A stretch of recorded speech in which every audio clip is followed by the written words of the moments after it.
Paano naman yon? Hindi naman ako ang direktor dito. Bakit ka bumabati sa akin? Siya talaga. Ganun pala. Oo nga pala. Mula ngayon, dito sa klinika, hindi dapat malaman ang relasyon natin. Naiintindihan mo? May trabaho rin akong aasikasuhin. Pumunta ka na sa bodega at magpalit ka ng damit. Tapos, simulan mo na ang trabaho mo. Huwag kang magtatamad-tamad ha.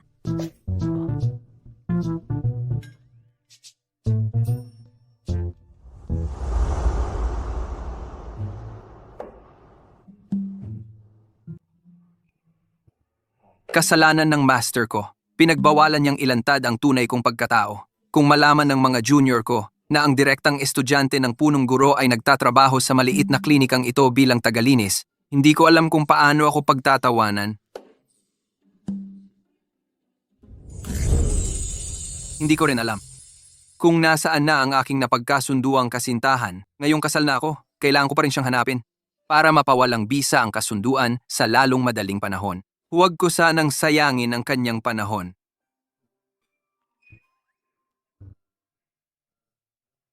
Ang langis ng buto ng abaka ang pinakamantika. Dapat ilagay sa bote ng salamin.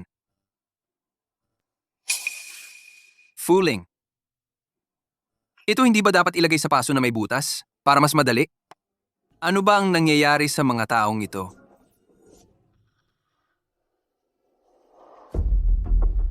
Marunong ka pala. Kung hindi mo sasabihin, akala mo talaga... Alam mo pala yan Kung hindi mo alam, akala mo talaga doktor ka ng tradisyonal na medisina. Ikaw pala. Nagkukwento lang ako ng basta. Hula lang. Lumaki ako sa bundok. Nakapitas na ako ng maraming halamang gamot. Komentaryo lang ng walang basihan. Huwag mo nang pansinin. Wala lang. Kung hindi mo ito nakasanayan, hindi mo talaga malalaman na kailangang iayon sa epekto at katangian ng halamang gamot. Asawa mo ako sa pangalan lang. Ganito ka maghinala sa akin. Hindi ba't nakakasakit ng damdamin? Huwag mong banggitin sa akin ang salitang asawa. Ang klinika ay hindi lugar para maglandian. Ngayon na, maglinis ka. Kapag nahuli kitang nagtatamad-tamad dito, sisiguraduhin kong kakaltasan ka ng suweldo ng direktor. Guro. Nauunawaan ninyo siguro. Hindi ko inilantad ang pagkakakilanlan ko bilang estudyante ng Tianyan Sec. Boss Chow, Oo nga pala, Tito Lee.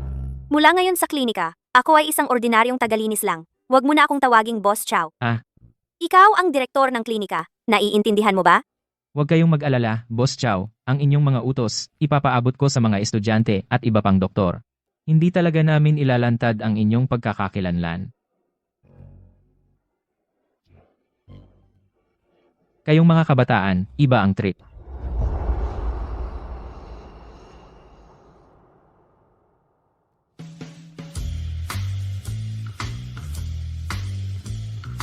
Dahil sa pagtatago ng pagkakakilanlan, ganitong sira-sirang lugar ang hinanap mo. Mas maliit pa ito kaysa sa banyo natin. Ay pa, pinaghirapan mo. Ginagawa ko lang ito para subukan siya. Isipin mo na lang, pag-alala sa hirap para pahalagahan ng ginhawa. Ang laki pala ng bahay na ito. Gusto ko ito. Anong klaseng sira-sirang lugar ang tinitirhan mo dati? Hindi naman masyadong sira. Pero may tumutulo pa minsan-minsan. At may mga bitak sa sahig. Yung mga bahay sa Tianyan Sec, giniba-giba ko na. Parang pinagkakabit-kabit na lang. Ang hirap pala. Tingnan mo ang ginawa mo. Ang batang si Yunlan, tiyak na walang masamang hangarin. Hindi naman ako ganoon kahira. Basta ako, nakakakain at may damit, masaya na ako. Anak, ngayon, sumosobra ka na. Ang tao, mukha lang ang nakikita, di ang puso. Isipin mo, yung mga lalaking lumalapit sa akin noon, sino ba ang hindi naghahangad sa yaman ng pamilya Zhao? Sa madaling salita, kailangan kong suriin siya ng mabuti. Ikaw ang matulog sa kama, ako sa sahig. Mahimbing akong natutulog. Hindi kita gagambalain. Mabuti na lang at tapat ka. Ikaw, anong ginagawa mo? Kasal na tayo. Ano sa palagay mo ang gusto kong gawin? Huwag kang humawak sa akin. Kung ganyan ka pa, ako. Pupunta ako sa kusina para uminom ng tubig. Huwag kang magkamali.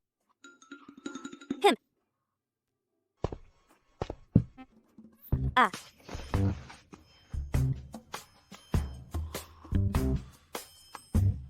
Anong tinitingnan mo? Umalis ka. Sipo.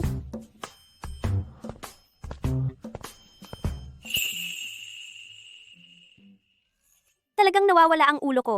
Halos naakit ako ng loko-lokong ito.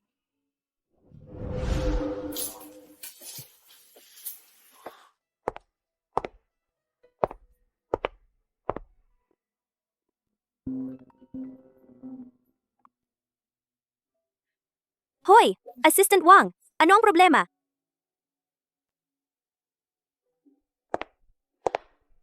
Proyekto, i-report mo na lang sa akin sa telepono. Ipadala ang pinakabagong datos ng proyekto sa pamamagitan ng email. Ipadala sa aking telepono.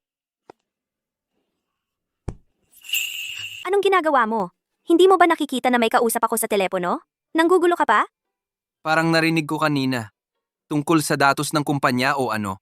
Iyon ay datos ng Herbal Clinic. Ito ang ipinagagawa sa akin ng direktor. Ang tulad mong taong galing sa bundok ay hindi makakaintindi. Oo nga pala, ito ay espesyal kong ginagamit na gamot sa mga pilay at pasa. Talagang mabisa ito. Gusto mong subukan? Hindi na. Wala naman akong sugat. Para saan pa?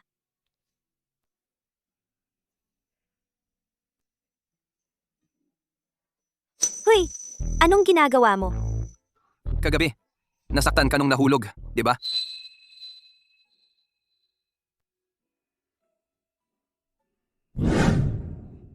Tingnan mo, ayos na. Totoo nga. Ang ointment mo ay napakalakas pala ng bisa. Dati sa bundok, hilig kong galawin ang mga maliliit na bagay na ito. Kung gusto mo ito, ibibigay ko na lang sa'yo lahat. Hindi ko ito kukunin ng walang bayad. Huwag kang mag-alala. Tiyak na bibigyan kita ng makatuwirang presyo. Hindi na kailangan.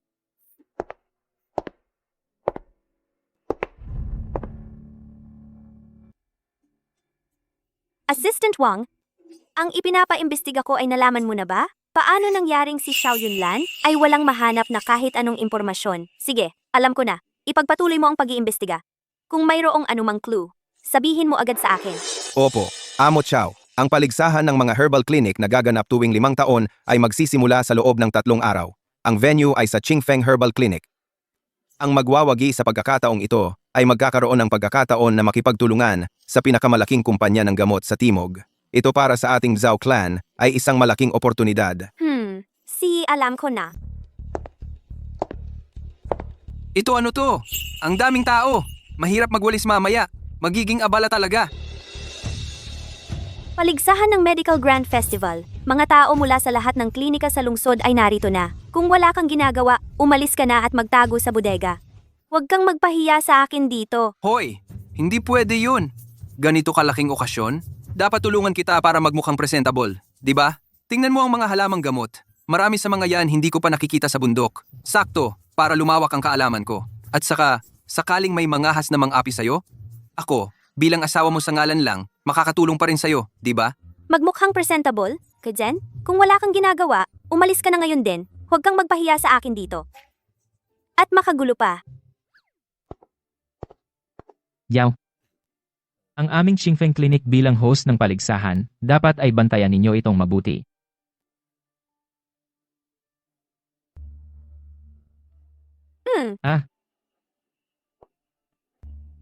Sa ganitong paligsahan, may peke pa rin halamang gamot? Talaga namang, Anong tinitingnan mo? Di ba't kumuha ka na ng walis at linisin mo agad ang lugar ng paligsahan? Ziga.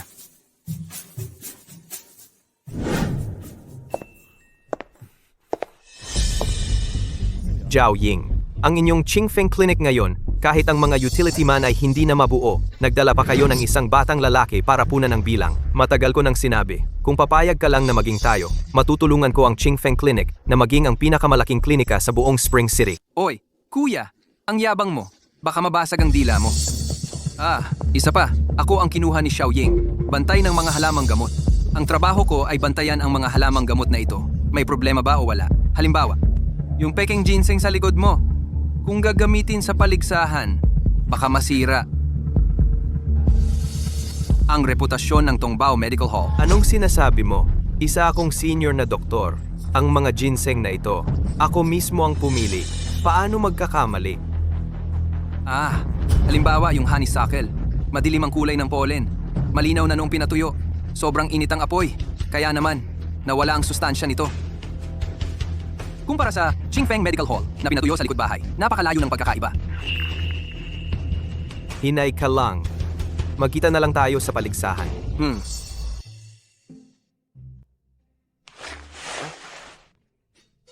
Ano ba talaga ang nangyari sa'yo?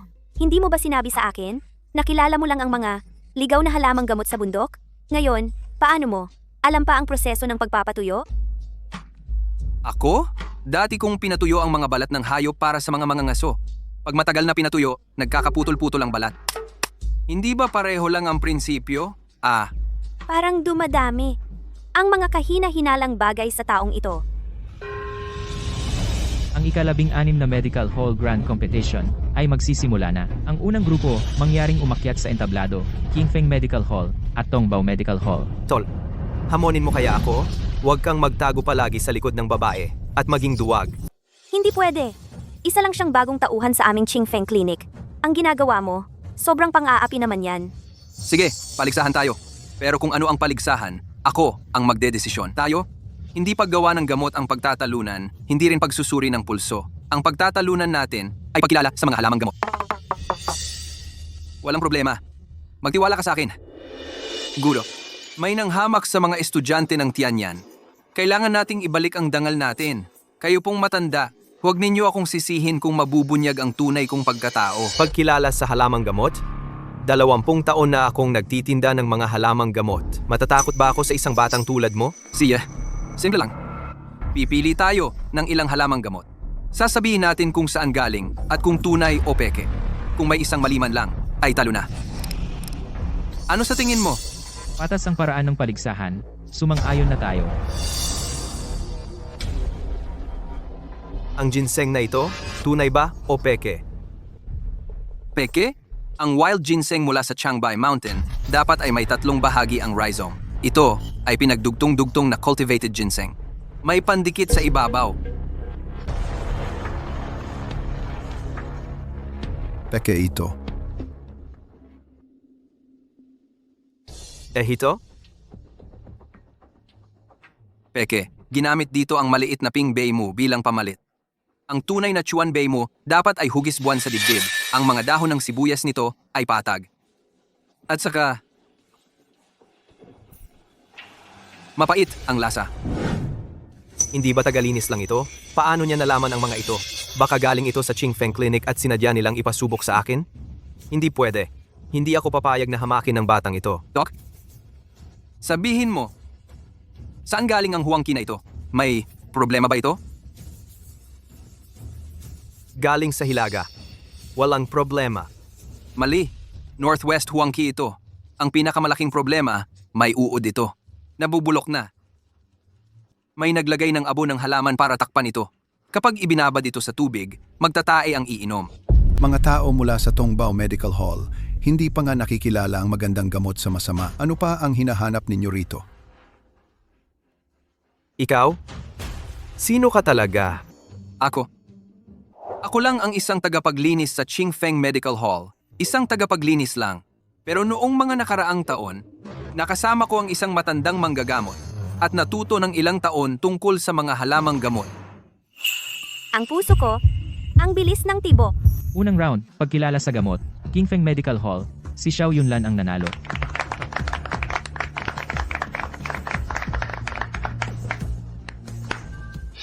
Ikaw, swerte lang yan. Huwag kang magyabang. Jiaoying, huwag mong isiping sa maliit na trick na ito ay maloloko mo ako. Sa pagkakataong ito, swerte lang kayo. Pero hindi kayo mananalo sa amin.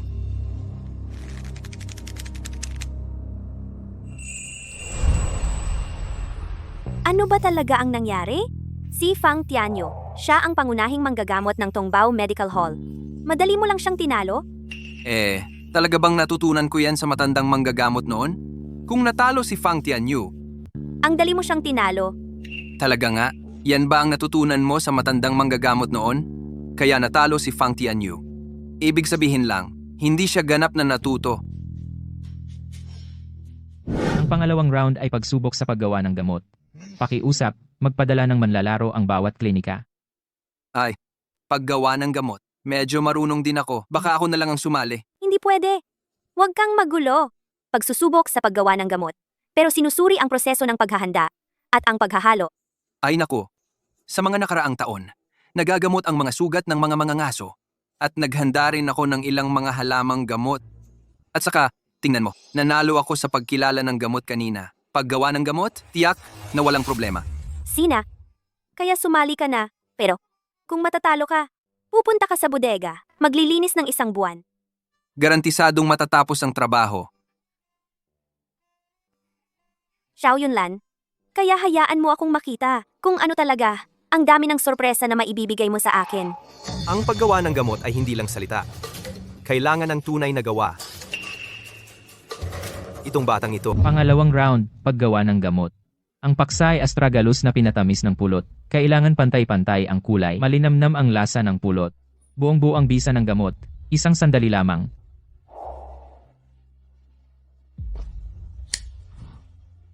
Magsimula na.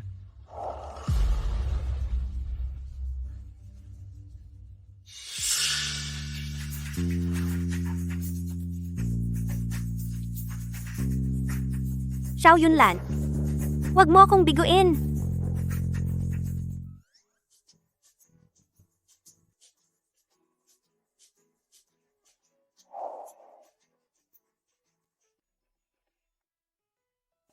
Hoy, bata. Astragalus na pinatamis ng pulot? Bakit may hinalo kang iba? Dr. Zhao, bumubula na ang pulot mo. Bantayan mo ang apoy.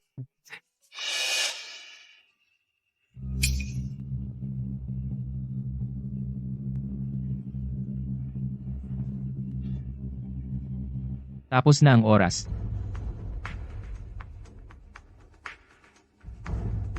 Ang galing ng paggawa nito.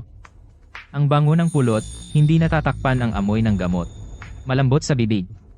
Maganda.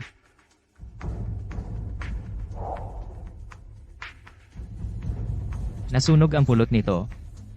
Lubhang nabawasan ang bisa. Pwede pang makasakit sa tiyan. Ikaw? Lumabag ka sa patakaran kanina. May dinagdag kang ibang bagay. Hindi ito dapat bilangin. Ang pulbos ng licorice na ito ay pantulong na sangkap, pwedeng pagkain at gamot. At sa mga patakaran ng paligsahan, wala namang sinabing. Hindi pwedeng magdagdag ng iba. Totoo. Hindi ito paglabag. Pangalawang round ng kompetisyon. Qingfeng Medical Hall, si Xiao Yunlan ang nanalo. Ang galing ng batang ito. Arko, loko ka. Nagpahiya ka sa akin ng ganito? Maghintay ka? Hindi kita patatahimikin. Ano sa palagay mo? Hindi kita binigo, di ba? Ang parusa ng pagwawalis ng 1 buwan, pwede bang kaltasin na? Magaling ka talaga. Pero, yang pulbos ng licorice mo, sang galing iyon. Tuwing umaga, habang nagwawalis sa likod bahay, nakikita ko yung pinatutuyo mong licorice. Kaya giniling ko ng kaunti. Naisip ko, baka sakaling magamit. Xiao Yunlan. Ang galing mo, isa kang bihirang talento. Sa Qingfeng Medical Hall, anong ginagawa mong tagalinis? Diretso ka na mag-eksamen at maging doktor ka na rito. Direktor, marami pa akong kailangang matutunan. Napakarami pa. Salamat sa iyong kabutihan. Director, hindi ba't kailangan mo pang mag-host ng susunod na kompetisyon? Tama. Mauna na ako. Pakiusapan mo ng mabuti si Yunlan. Dapat mong panatilihin ang ganoong talento. Xiao Yunlan, talaga bang sa bundok ka lumaki? Ang galing mo sa traditional Chinese medicine. Mukha kang professional talaga. At saka, 3 laban lang ang lahat. Madali mong napanalunan ang 2. Ngayon, ang aming Qingfeng Medical Hall ay diretsyong nakapasok na. Oy. Swerteng-swerte lang. Huwag mo akong bigyan ng premyo. Sinong magbibigay sa'yo ng premyo? Oy, hintayin mo naman ako.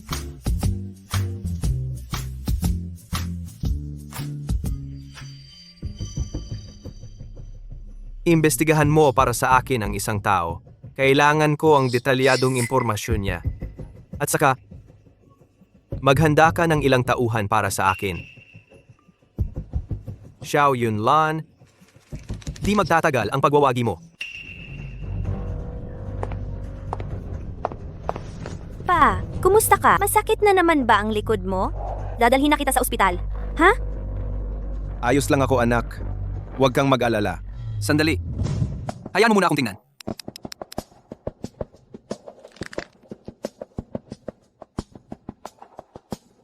Anong nangyari? Kaya mo ba?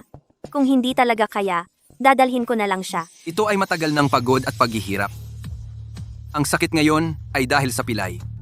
Maaari kong pansamantalang pahupain ito. Talaga? Totoo ba? Huwag kang magyabang ha. Magtiwala ka sa akin. May dala akong gamot para sa sugat. Payag ka bang subukan ko? Hayaan mo na si Yunlan ang sumubok. Naniniwala ako na hindi siya nagsisinungaling.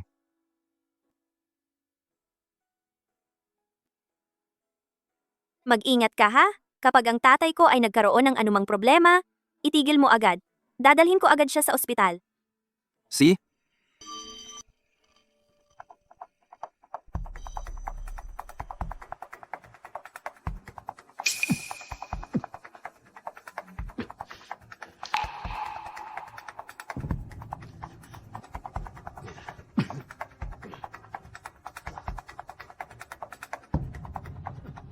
Ito. Talaga bang gagana ito?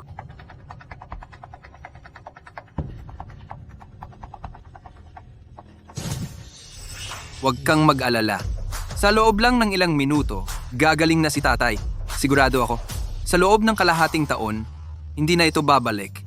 Pagkatapos nito, ipagpatuloy ang paglalagay ng ointment na inilagay ko. Sa loob lang ng kalahating buwan, magagamot na ito ng tuluyan. Bakit ang dami mong pawis?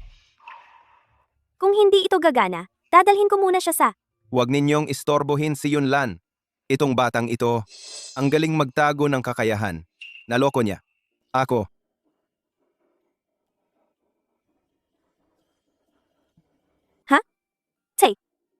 Gumaling ka na? Mas mabuti na. Ang pamamaraan ng pagtusok ni Yunlan ay ang matagal nang nawawalang pamamaraan ng karayom ng gumagalaw na dragon. Noong bata pa ako, nakita ko itong nakasulat sa isang lumang aklat. Saan mo natutunan ang ganitong bihirang kasanayan? Ito kasi, natutunan ko lang yan noon sa matandang si Lao Wang sa bundok. Sabi niya, ang pamamaraang ito ay mabisa sa mga pasa at pilay. Kaya sinasanay ko lang kapag walang ginagawa.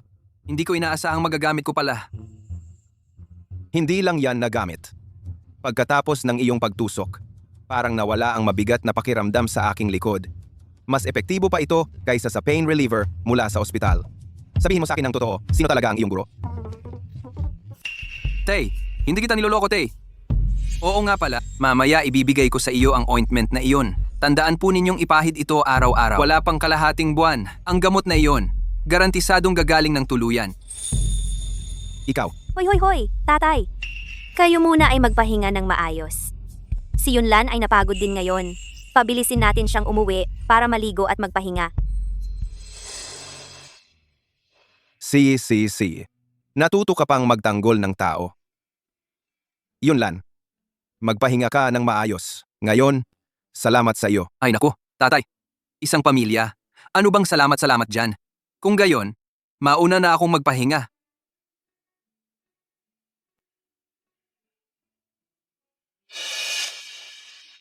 Anak, nagkagusto ka sa kanya. Paano naman posible iyon? Dahil lang sa... Ang sorpresa na ibinigay niya sa akin ngayon, sobrang dami talaga. Sabihin mo, siya na galing sa bundok. Hindi lang nakakapagpahupa, ang sakit ng iyong likod. At saka, ngayon sa paligsahan ng klinika, natalo pa niya, si Fang Tianyu mula sa Tongbao Medical Hall. Ano? Ang paligsahan sa ospital ngayong araw, si Xiao Yunlan ang lumaban. Totoo ngang ang mga bayani ay lumalabas sa kabataan.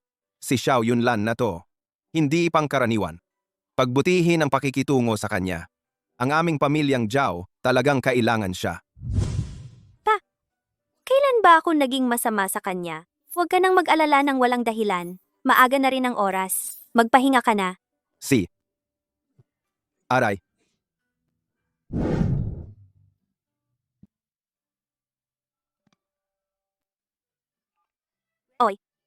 Assistant Wang, i-upload mo ang video ng paligsahan sa medical hall ngayong araw at ipadala. Tapos, ayusin mo ng mabilis ang medical license ni Xiao Yunlan. Isa pa, i-hire mo siya bilang espesyal na empleyado ng aming kumpanya ng parmasyutiko bilang punong pharmacist. Opo.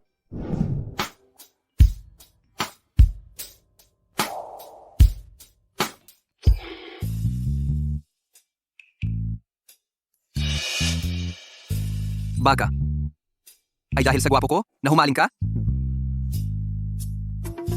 Xiao Yunlan? Gaano pa karaming sekreto ang mayroon ka? Ikaw ba talaga ay galing sa bundok? Isang hindi kilalang tao? Wala namang ganoon karaming sekreto. At saka, bakit hindi ako pwedeng maging self-taught sa medisina? Sige na, dahil ayaw mong sabihin, hindi na kita pipilitin. Pero, ang ginawa mo para sa aming pamilya Zhao, lahat ng ito. Tatandaan ko sa puso ko. Huwag kang mag-alala, tiyak na gagantihan kita.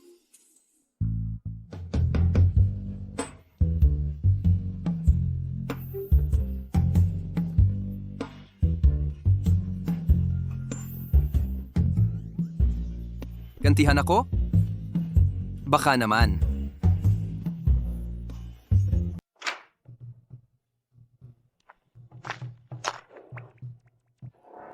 Ikaw, masakit ba ang mata mo? Handa na ako. Simulan mo na. Anong ginagawa mo? Huwag kang magkakalat.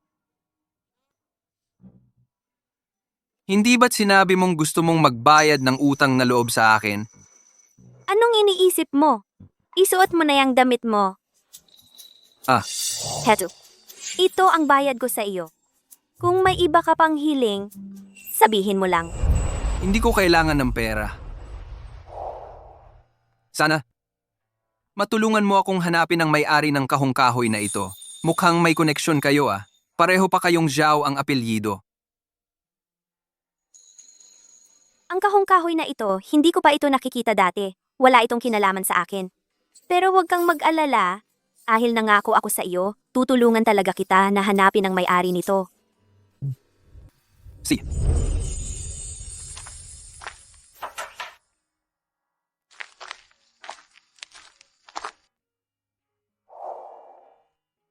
Ngayon, tulog na tayo. Bakit kapag ipinipikit ko ang mga mata ko, nakikita ko pa rin si Xiao Yunlan na may nakakaakit na itsura? Totoo nga kaya ang sinabi ni Papa? Nagugustuhan ko na siya?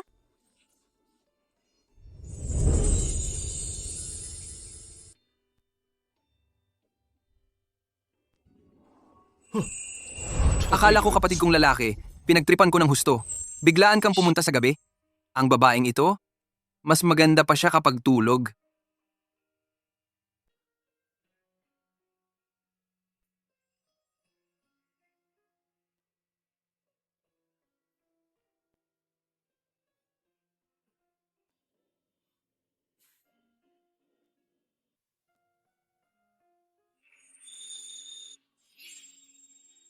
Ikaw ang humawak sa akin ito.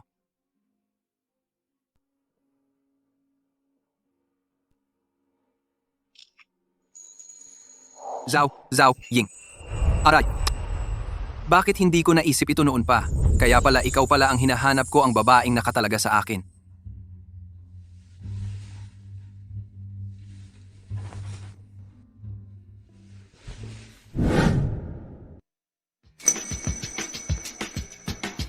Ha? Ikaw? Bakit ka nasa kama ko? Wala akong kinalaman dyan. Kagabi, ikaw mismo ang nahulog sa kama sa kalagitnaan ng gabi. Mabait akong inangat ka. Ikaw pa ang hindi nagpapakawala sa kamay ko. Talagang wala akong kinalaman. Ako. Wala akong kasalanan. Imposible. We, hindi ka pa rin naniniwala? Tingnan mo. May ebidensya pa nga ako mula kagabi. Ikaw.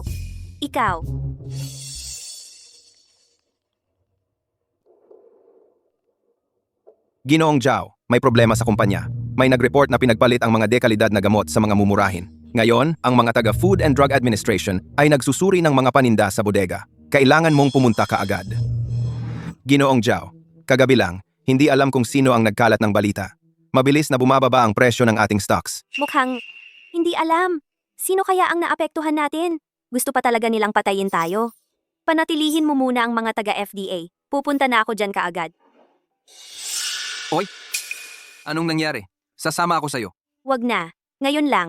Oras na para pumasok ka sa trabaho. Pumunta ka muna sa butika. See ya.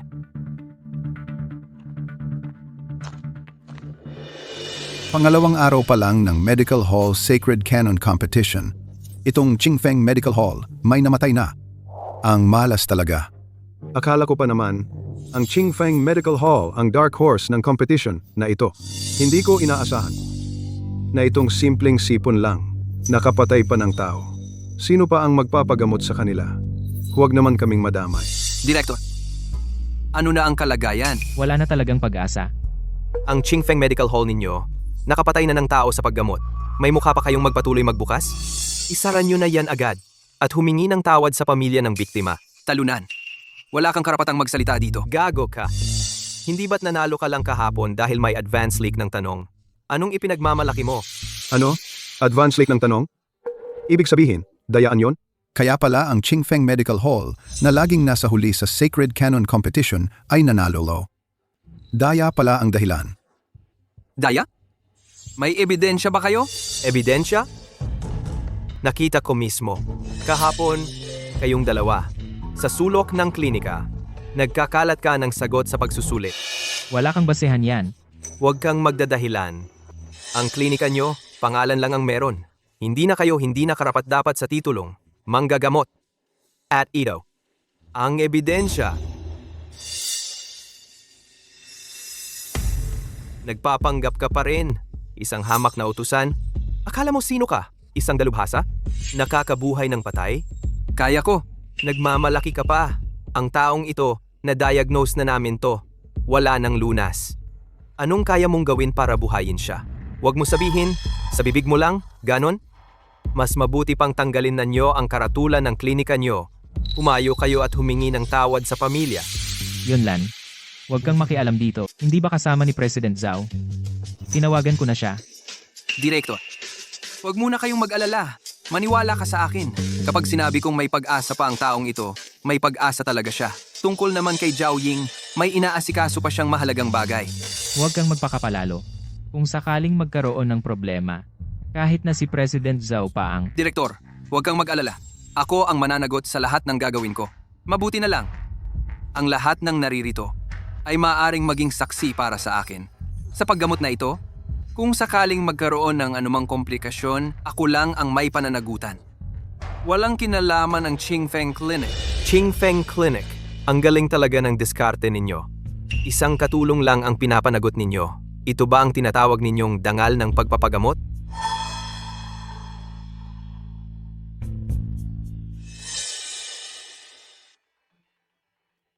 Hindi ba ito ang matagal nang nawalang gintong sinulid na karayom? Sabi-sabi, nakakapagbigay ito ng 3 pagkakataong mabuhay. Kahit na ang pasyente ay may natitirang hininga, kayang iligtas ang tao mula sa pinto ng kamatayan. Imposible. Talagang imposible yan. Nagsasayang lang yan ng atensyon. Maliit na panlilinlang lang yan. Totoo ba? Malalaman din natin ang katotohanan.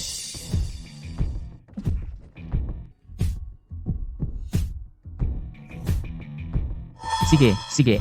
Normal ang pulso. Talagang nasave siya.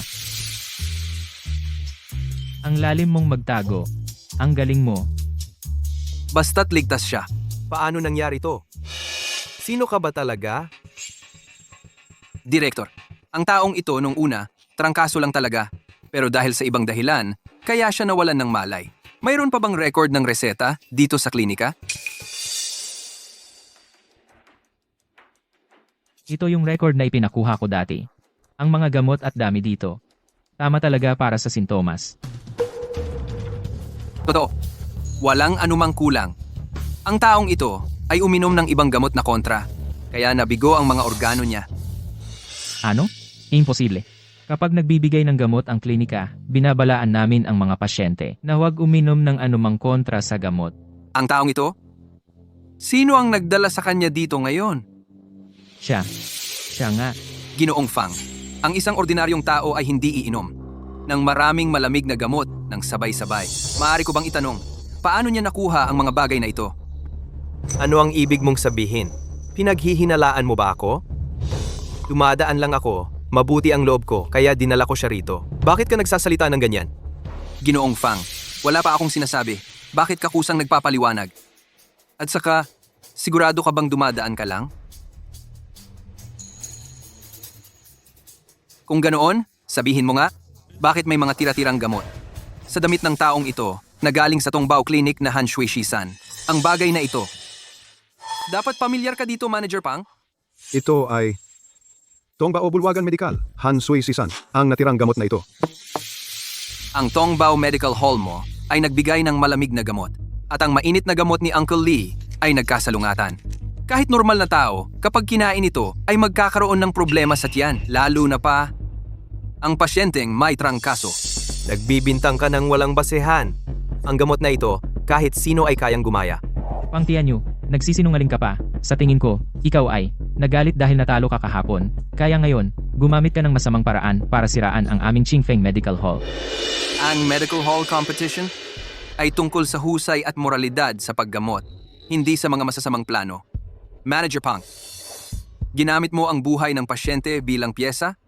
Hindi ka ba natatakot sa parusa ng langit? Huwag kang magsalita ng ganyan. Sa mga bagay na ito lamang, gusto mo akong siraan? Sa tingin ko, kayo ng Qingfeng Medical Hall ang nagplantang ito. Direktor, huwag muna. Dalhin muna natin ang pasyente sa loob.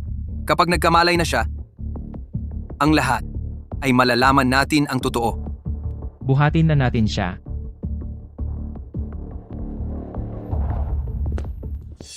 Pang Tianyu, hindi ka welcome sa Qingfeng Medical Hall. Umalis ka na agad. Isang maliit na doktor lang. Wala kang karapatang paalisin ako. At saka, hindi pa tapos ang Medical Hall Sacred Competition. Ang aming Tongbao Medical Hall ay hindi pa ganap na natalo. Tito Lee, ayos lang ba kayo? Ayos lang.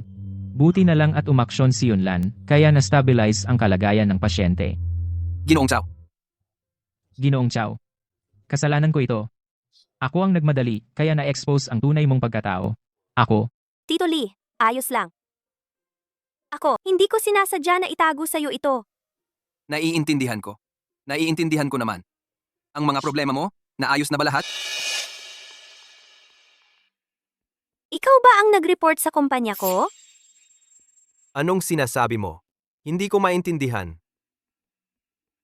Sa likod ng likod, sa FDA mo ire-report ang kumpanya ko. Kaya naman ang mga partner ng kumpanya ko ay nagkansela ng kontrata. Bumagsak ang stock. Ang ganitong kasuklam-suklam na bagay, maliban sa'yo, walang ibang gagawa. Jiao Ying. Akala mo ba, napakagandang dilag mo? Para gawin ko to para sa'yo? Huwag kang masyadong nagmamaganda. Ang Jiao Pharmaceuticals mo, sa ganito kaiksing panahon, ay mabilis na lumago. Sa loob noon, ilan ba ang mga kadiriang nangyari? Hindi na kailangan pang ilantad ko. Baka naman, may ibang ayaw sa'yo kaya ka ni-report. Pinaghihinalaan mo ako? May ebidensya ka ba? Ebidensya? Fang Tianyu, ang yabang mo naman. Ano? Gusto mo bang pakinggan? Kinontak mo ng palihim ang partner ng kumpanya namin? Akala mo perpekto ang ginawa mo. Sa totoo lang, may butas din. Mga matatandang to, nag-record pa. Mali ba ang ginawa ko? Ang kompetisyon ng klinika ngayon, kailangan kong manalo para umasenso pa ang Tongbao Clinic. Pero hindi yon dahilan para maghain ka ng peking reklamo. Hemp. Simula ng kunin mo, Jiao Ying, ang Jiao Enterprises, kontrolado mo na halos lahat ng merkado ng gamot sa Spring City. Kahit na ang Qingfeng Clinic ay hindi gaanong magaling, laging nakakalamang sa iba naming klinika. Binigyan mo ba kami ng pagkakataon? nagdadahilan ka lang. Dahilan? Katawa-tawa. Tanungin mo ang mga narito. Sino ang hindi nagkukubli sa ilalim ng Zhao Pharmaceuticals? Jiao Ying? Isang malamig na negosyante ka talaga. Hindi ka karapat-dapat magpatakbo ng klinika. Fang Tianyu, huwag ka nang magkunwari. Ito ay purong kawalan ng kakayahan at inggit. Wala kang karapatang magsalita. Umalis ka. Asawa ko siya. At siya rin ang may-ari ng Qingfeng Clinic, isa pang may-ari. Paano siya nawalan ng karapatang magsalita? Hindi ba sinabi mo na ang relasyon nating dalawa hindi dapat ipaalam? Hindi pa ako ganoon kaduwag na kahit sinong tao ay makakapanakit sa lalaki ko. Sabi mo, itong katulong ang asawa mo? Zhao Ying, huwag mong ipagtanggol siya at lokohin kaming lahat. Ako, si Zhao Ying, hindi kailanman nanloloko ng kahit sino. Hindi lang siya asawa ko, kundi siya rin ang espesyal na hinirang na punong doktor ng Zhao Pharmaceutical Enterprise.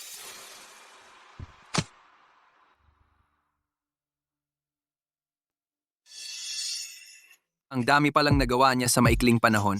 Ito pala ang pakiramdam ng pagiging mahalaga. Ginong Fang, sa puntong ito, huwag mo nang ipahiya ang sarili mo. Umalis ka na. Gustong-gusto mong sumuko ako? Imposible. Kapag nakausap ko na ang head ng Southern Pharmaceutical. Ang maliit na Zhao Pharmaceutical, isang salita lang ang kailangan para mabangkarota. Hintayin nyo, magmamakaawa kayo sa akin. Kumusta?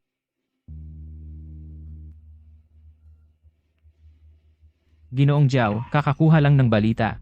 Ang head ng Southern Pharmaceutical ay dumating na sa Spring City 2 araw na ang nakalipas. Ano? Zhao Ying, tapos ka na. Sa kritikal na panahong ito, ang Zhao Pharmaceutical ay binabantayan ng FDA. Huwag ka nang umasa na makipagtulungan sa Southern Pharmaceutical. Mukhang ang Diyos sa huli, sumama ka rin sa akin. Fang Tianyu, huwag kang magyabang bago matapos ang lahat. Lahat ng bagay, may pag-asa pa. Huwag kang mag-alala. Kumpanya ng gamot ng Zhao. Talagang walang mangyayari. Kung talagang hindi kaya, babalik ako sa Tianyan sect. Hindi naman siguro kayang gawin ng matanda ito. Kanyang mismong estudyante. Hindi niya papabayaan ang asawa niya, di ba? Panaginip lang yan. Zhao Ying, sa gawa ko, ipapakita ko sa iyo. Pinili mo ang batang ito. Ito ay isang pagkakamali.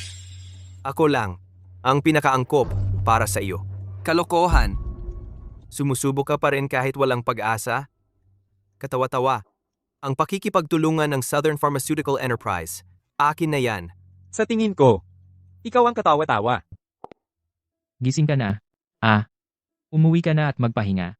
Hindi na kailangan. Mas maganda na ang pakiramdam ko ngayon. Maraming salamat sa pagligtas ng buhay ko. Bagamat wala ako sa sarili kanina, malinaw pa rin ang isip ko kung hindi dahil sa inyo. Patay na sana ako. Walang anuman. Pero sa susunod, huwag ka nang basta-basta kumain ng kung ano. Ang tigas talaga ng buhay mo. Nakaligtas ka pa, Lolo. Payo ko sa'yo, humiga ka na lang. Huwag kang makialam sa mga gawain ko. Baka himatayin ka na naman. Siya nga pala, ang hamarang sa akin sa daan. Sabi niya, may promo ang klinika, at may libreng pampalakas. Akala ko ba, napakasama pala, ng ugali mo. Muntik ka nang makapatay. At hindi ka pa nagsisisi. Huwag kang magsalita ng walang ebidensya. Isang matandang tulad mo, ang lakas ng loob mong pagsabihan ako? Hindi mo ba ako kilala? Sino ka ba? Anong karapatan mong magtanong sa akin? Umalis ka na. Fang Tianyu, huwag kang magmalabis. Kanina pa, muntik mo nang ikamatay ng matandang ito. Ngayon, wala ka man lang sinabing pasensya na? Sige na nga, baka naman, gusto mo pa bang makipag-away? Ginoong Zhao, huwag kang magalit. Sa ganitong klaseng tao, ako na ang bahala sa kanya. Ito ang espesyal na token ng namamahala sa Southern Pharmaceutical. Kanina mo sinabi, Ginoong Zhao, na isang salita ko lang babagsak ang Zhao Pharmaceutical. Ngayon, gusto kong itanong sa'yo, paano ko nga ba sasabihin? Ikaw ba ang mula sa Southern Pharmaceutical? Ako ang namamahala sa Southern Pharmaceutical. Ako ay ang kanang Huang. 2 araw na ang nakalipas nang dumating ako sa Spring City. Una kong tiningnan ang mga bill ng Zhao Pharmaceutical at kalidad ng mga halamang gamot. Lubos na sumusunod sa pamantayan. Pagkatapos, pumunta ako sa Qingfeng Clinic. Balak kong suriin ang kakayahan ng mga doktor doon. Pero hindi ko inaasahan na makikita kita sa daan. Fang Tianyu, sa tingin mo ba talagang makakapagtago ka? Dito, kung paano mo ginaya ang mga tauhan ng Qingfeng Medical Clinic para bigyan ako ng gamot, lahat ng proseso, pati ang mga natirang gamot, ipinaimbak ko na. Maghanda ka sa demanda. Ang pamamaraan ng pagturok ni Dr. Xiao. Kahit hindi ko ito nakita ng personal, pero sa loob lang ng ilang minuto, napigilan ng lumang sakit sa puso ko. Talagang kamangha-mangha. Hindi ganon. Ang kakayahan ko sa medisina, kailangan pang pagbutihin. Hindi, Dr. Zhao. Napakamapagkumbaba ninyo. Kung malaman ito ng aking guro, ang gulo na ginawa ko, siguradong pagagalitan niya ako.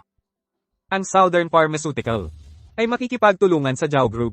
Ang kontrata, pipirmahan ko na ngayon. Hindi lang iyon. Irerekomenda ko pa sa punong tanggapan. Gawing ang kay Zhao, ang magiging tanging supplier ng gamot. Kung ganoon, Ginoong Huang, tayo ay magandang pakikipagtulungan. Ginoong Huang, hindi niyo pwedeng gawin to.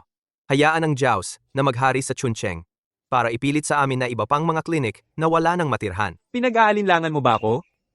Hindi naman po, Ginoong Huang, aminado ako na nagkamali ako sa inyo noon. Pero ngayon, ayos naman kayo, di ba? Hinihiling kong siya at ako ay muling maglaban. Ang mananalo ang makikipagtulungan sa inyo. Fang Tianyu, dahil lang sa ginawa mo kanina, wala kang karapatan na banggitin pa ang tungkol sa kompetisyon. Mga kasama, Payag ba kayo? nahayaan ang Qingfeng Clinic dahil sa espesyal na koneksyon na maghari sa Chuncheng, ang medical festival ay dapat patas na kompetisyon. Bakit sila ang makakuha ng kontrata? Ikaw, Siye, labanan na yan. Kung lalaban tayo, labanan natin. Bulag na pagsusuri at paggawa ng reseta. Itakip ang mga mata. Batay lamang sa pasyente. Pagsasalaysay ng sintomas at pulso. Agad na gumawa ng reseta. Hahatulan ni Ji, Huang. Paano? Shh! Hindi ba ito masyadong mapanganib? Ano ang nangyayari? Ayaw na ni Ji. Fang! Sige, labanan na. Ano ang hindi ko kayang gawin? Kung gayon, sige na, hayaan mo akong maging pasyente.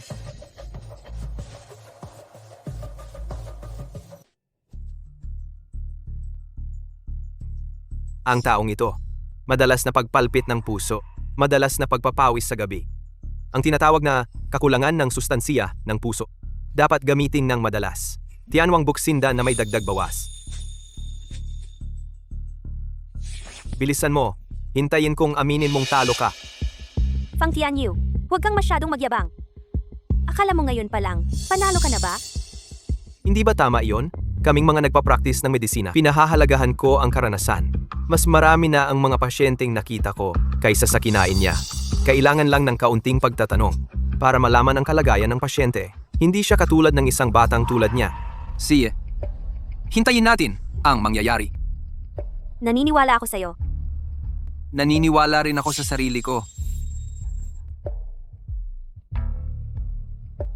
Kamakailan, parati ka bang nahihirapang huminga sa dibdib? Minsan ay may kirot na nararamdaman? Lalo na sa madaling araw, lumalala ang sakit? Ikaw bata, ang galing mo. Ang sakit mo? Hindi dahil sa kulang sayin ng puso, bara sa mga ugat ng puso dahil sa namuong dugo. Kung gagamit ka ng Tianwang Bushindan, lalo lang lalala ang sakit mo. Boo! Kalokohan. May palpitation at night sweats siya. Paano naging namuong dugo yan? Ni hindi ka man lang nagmulat ng mata.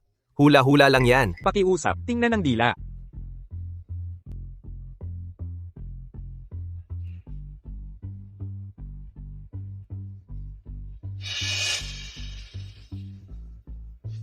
Talagang tanda ng pamumuo ng dugo. Ikaw, halos mali ang diagnosis. Ang taong ito, ang galing pala niya sa pagsusuri. Hindi ko ito narinig noon. Ngayon, nakuha ng Qingfeng Medical Hall ang oportunidad. Hoy, hindi mo ba narinig? Ito ang asawa ni Amo Tsao. Nagpakasal silang dalawa. Baka ito ay pagsasama ng dalawang malakas. Paano natin malalaman? Ano pa ang masasabi mo, Fang Tianyu? Kung ayaw mo na magpatuloy sa pagpapahiya, umalis ka na agad. Amo Huang, pakiusap, patawarin mo ako sa pagkakataong ito.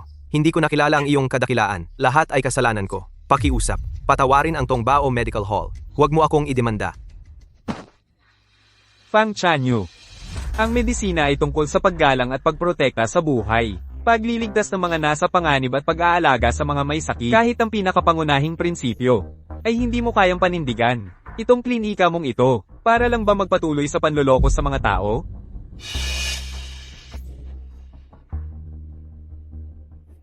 Ginoong Huang, salamat po sa inyo ngayon. Dahil sa husay ni Dr. Xiao, at sa integridad ng Zhao Pharmaceutical Enterprise. Nalutas ang problema.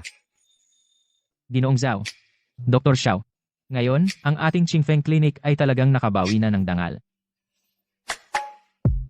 Ito ay resulta ng pagsisikap ng ating lahat. Tungkol sa kontrata, ipinaprepare ko na sa aking assistant. Madadala na ito mamayang hapon. Ang Zhao Pharmaceutical Enterprise, Dr. Xiao. Nais po sana naming malaman kung payag kayong maging espesyal na consultant ng Southern Pharmaceutical Enterprise. Nais po sana naming anyayahan kayo na regular na magbigay ng gabay sa aming team ng mga doktor.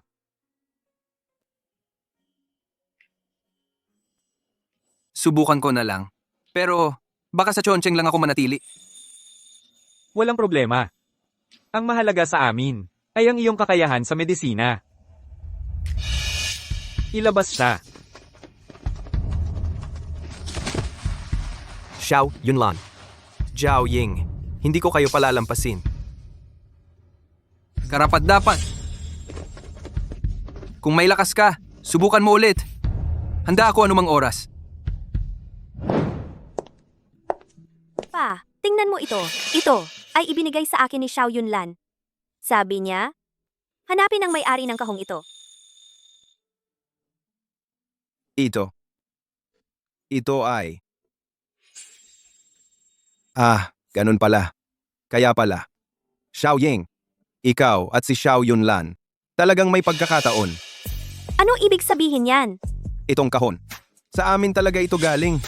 Noong bata ka pa, nawala ka sa bundok, muntik ka nang mahulog sa bangin. May isang batang lalaki ang nagligtas sa'yo. Bilang pasasalamat, napagkasunduang magpakasal ang mga anak nila. Napagkasunduan, pagkalipas ng 20 taon, magkakasal ang dalawang pamilya. Sa tingin ko, si Xiao Yunlan ang napagkasunduang mapapangasawa mo.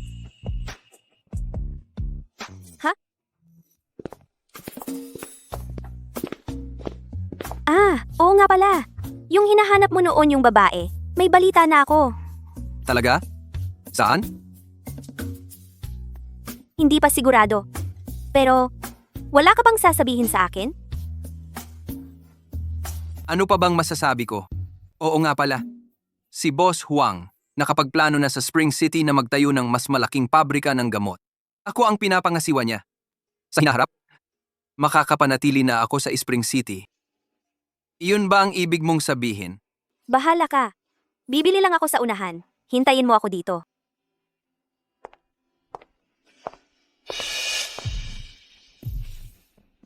Huwag ka nang magtago. Lumabas ka na. Xiao Yunlan, sinabi ko na sa iyo na babayaran mo ito. Ngayon, gagawin ko na mawalan ng silbi ang mga kamay mo. Tingnan natin kung paano ka pa magpapagamot. Bago ka pa dumating, hindi ka ba nagtanong tungkol sa balita sa akin? Ganito ka pala kagustong sirain ako. Nakakatawa talaga. Tigilan mo na ang mga salita mo.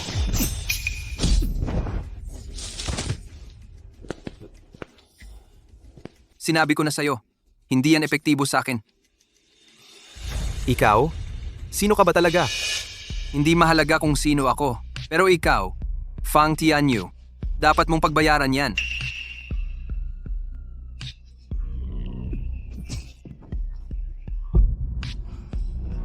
Kung malaman to ng master ko, na ang isang tunay na estudyante ng Tianyan Sect ay nang aapi ng ordinaryong tao dito, malamang pagagalitan na naman ako.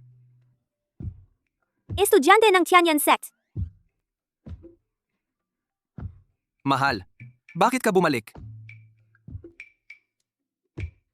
Mukhang matagal mo nang alam na ako ang kasunduan mo sa kasal. Sinusumpa ako, hindi talaga. Ako rin, nung araw na yon, nang tayo'y magkatabi sa kama. Nakita ko lang yung birthmark mo kaya ako natiyak kung sino ka. Alam kong hindi mo ko kayang lokohin. Siyempre naman, tinuruan ako ng master ko na dapat sundin ang bawat utos ng asawa at laging samahan siya.